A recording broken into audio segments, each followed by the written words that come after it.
A link to the following cases can be found in the description below. Viewer discretion is advised. Number 1. The Boy in the Box. It was the year 1957 in Philadelphia when a hunter found the bruised body of a boy in a J.C. Penney box. The boy, around to be 4 to 6 years old, was nude and wrapped in flannel. He seemed to have died from blows to the head, and fearing his muskrat traps would be certainly confiscated by police, the hunter didn't report the body. It wasn't until 2 days later, when a college student found the body, that the police started on the case of what was to be quoted, America's unknown child. It immediately attracted the media's attention, and flyers of the boy were seen throughout Pennsylvania. Although police received thousands of leads, they were never able to uncover the identity of the young boy. They tried tracing back the J.C. Penney box and checking the boy's fingerprints, but everything led to a dead end. However, there were 2 promising leads of note. One of these leads involved a foster home located 1.5 miles away. A medical examiner who pursued the case until his death had a psychic lead him to the foster home, where he found a bassinet similar to the one that was sold in the box. Hanging on the clothesline were blankets much like the one wrapped around the boy. He believed the boy belonged to the stepdaughter of the man who ran the home, and she didn't want to be found as an unwed mother. Police interviewed the couple, but closed the investigation soon after. In 2003, they opened the case again when interviewing a woman identified as M, who claimed her abusive mother bought the child back in 1954, and according to her, her mother killed the boy in a fit of rage. Unfortunately, because M was considered mentally unstable, the investigation came to a close as well, leaving the boy to remain America's unknown child. His gravestone simply says, Heavenly Father, bless this unknown boy.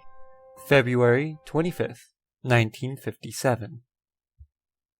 Number 2. The Jeanette DePalma Case. Usually people connect witches to Salem, Massachusetts, but for this particular case, the witches were in Springfield, New Jersey. It all started in 1972, when a dog brought home a decomposed forearm. This prompted a police search, and a body was soon found afterwards atop of a cliff in Springfield.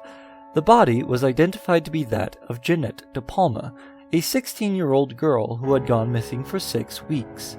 Immediately, rumors began spreading as to the cause of her death.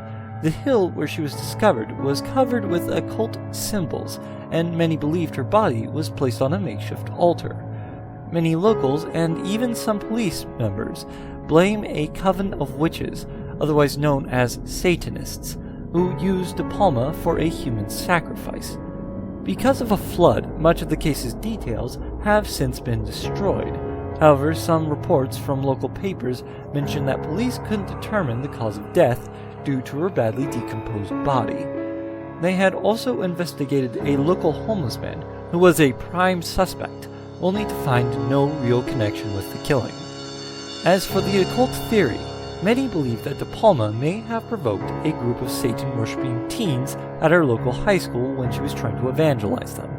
She was involved with a group who helped drug addicts by finding faith in Christ. The reverend who ran the group theorized that she was selected as a sacrifice to the group because of this. Was she really a human sacrifice, or did the suspicions help hide the real killer? Perhaps no one will ever know. Number 3. The Glico-Morinaga Case. Okay, brace yourselves, because this case is as twisted as a TV crime show. It deals with Japanese companies Izaki Glico, best known for its Pocky snacks, and Morinaga. In 1984, 2 armed men in masks broke into CEO Katsuhisa's Izaki's mother's home and bound her, taking the house key of Glico's CEO. Entering the house, they also tied up his wife and daughter. Mrs. Izaki attempted to negotiate money with the men, but they were after something else. Cutting off the telephone cords, they raided the bathroom where Izaki and his 2 other children were hiding. They abducted Izaki and held him hostage at a warehouse. They issued a ransom for 1 billion yen and 100 kilograms of gold bars.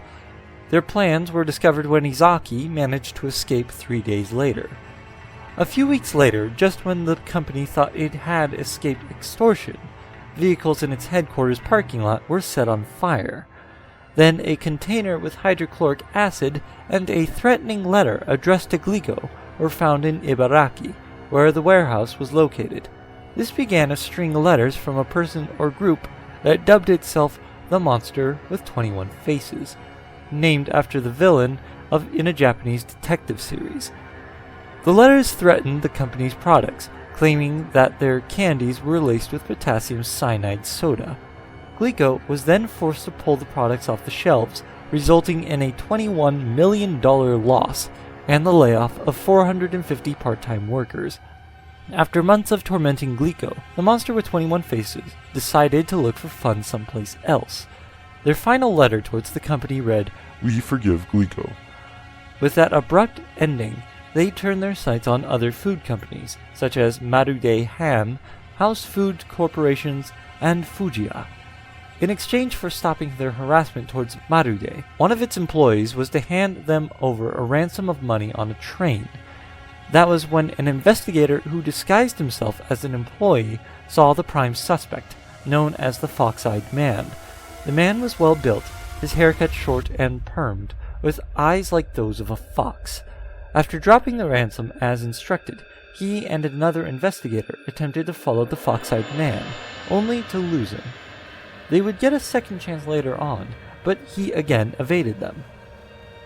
After continuing harassment towards police, a year later, Police Superintendent Yamamoto committed suicide by setting himself on fire, ashamed of his failure to capture the Fox-Eyed Man. 5 days later, into the death of the superintendent, the Monster with 21 Faces sent its final letter to the media. Yamamoto of Shiga Prefecture Police died. How stupid of him.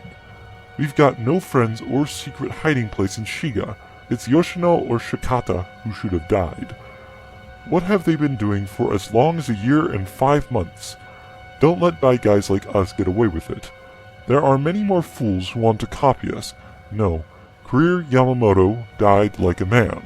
So we've decided to give our condolence. We decided to forget about torturing food-making companies. If anyone blackmails any of the food-making companies in the future, it's not us, but rather someone copying us. We are bad guys. That means we've got more to do other than bullying companies. It's fun to lead a bad man's life. Monster with 21 Faces. And with that final statement, the Monster with 21 Faces disappeared, never to be heard from again. Number 4. The SS Ourang Medan. Ghost ships aren't just portrayed in legends and movies such as the Pirates of the Caribbean. In this true story, the entire crew mysteriously perished. It all started in 1947, when ships traveling the Straits of Malacca, located between Sumatra and Malaysia, heard a troubling distress call. All officers, including captain, are dead, lying in chart room and bridge, possibly whole crew dead. Following the message was some indecipherable Morse code, and then finally, I die. An American ship called the Silver Star answered the distress call and found the Dutch ship Ourang Medan, but there were no signs of the crew on the deck, and even when they tried to call out to them, there was no response. And so they boarded the ship, only to find themselves in a horrific scene. Scattered across the deck were the corpses of the Dutchmen, their faces construed in such a way that one would think they had witnessed something ghastly before their demise. Even the dog had died, its face also contorted in agony. The captain's body was found on the bridge, while the communication officer was still at his post, his cold fingers still pressing the telegraph. The American crew went down to the boiler deck to find the same situation. Despite it being over 100 degrees down there, a cold chill had come over them. Retreating to their ship again, they decided to tow the Ourang Medan to port. But as soon as they attached the tow line, smoke began billowing out of the ship. Moments later, it simply exploded, sinking into its watery grave and taking all of its secrets along with it. What horrible thing did the crew witness? Some believe it was the work of the paranormal. Perhaps a band of ghost pirates raided the ship, or aliens decided to drop in. Such unexplainable things have been known to happen, as firefighter and EMT Mick Mayers have experienced in his own firehouse. Others, however, have more scientific explanations. Many theorize that the Dutch ship was smuggling hazardous materials such as potassium cyanide and nitroglycerin. Seawater may have interacted with the cargo, causing toxic gases to be released and poison the crew. The nitroglycerin would later have caused the explosion. Or maybe there was trouble in the boiler room and carbon monoxide killed the crew, and a fire got out of hand and destroyed the ship. What is most troubling is the fact that although the Silver Star is very real, there isn't any registration records of the ship in that area. Did the ship even exist, or is it merely a sailor's tale? Number 5. The Cape Intruder. The following case is told through the eyes of the writer. This final unsolved case is not a famous case, but a local one that I remember from years ago, occurring in a neighboring town. If not for a brief mention of it in an old clip archive regarding a neighborhood watch, I might have thought of it as just my imagination. Back in 2005, in the affluent town of Cape Elizabeth, Maine, the community experienced something unnerving. During the night, victims who kept their doors unlocked would wake up in the morning to catch a brief glimpse of a man staring at them. Before they could react, the man would flee the scene, leaving the house just as it was before he entered. Nothing was stolen, nobody was injured or killed, and all that he took was their privacy when he snuck into their bedrooms to watch them sleep. A rough sketch depicting a man in his early 20s played on the local news. Everybody seemed to think they knew who it was, and the police received a number of phone calls from concerned citizens naming possible suspects. Although 2 people named the same person, the police never did catch the Cape Intruder. After some intrusions in August, December, and February, he never did break in again. Perhaps he had his fill of staring at sleeping bodies during that time period, but the thought that such a person existed and still walks among us is enough to give anyone the chills, and of course serves as a grim reminder to lock the doors.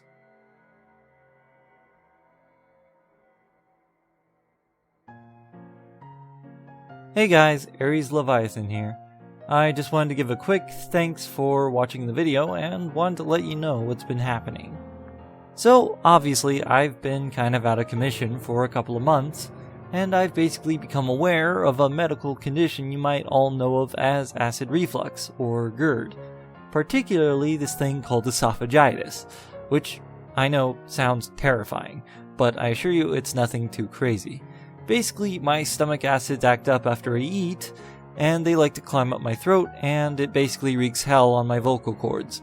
So it's pretty annoying, and it forces me to not have a very good time recording these videos. But I've been taking medication, and I should be returning to normal-ish and posting regularly. So keep an eye out for my future videos very, very soon, because I'm going to be kind of going crazy about them during the month of October, because Halloween. Now, I plan to be doing everything from scary stories to music and even uploading some footage of my props. You might even probably get to see some footage of me. Who knows? Anyways, thank you for watching all the way through, and I'll see you in the next video.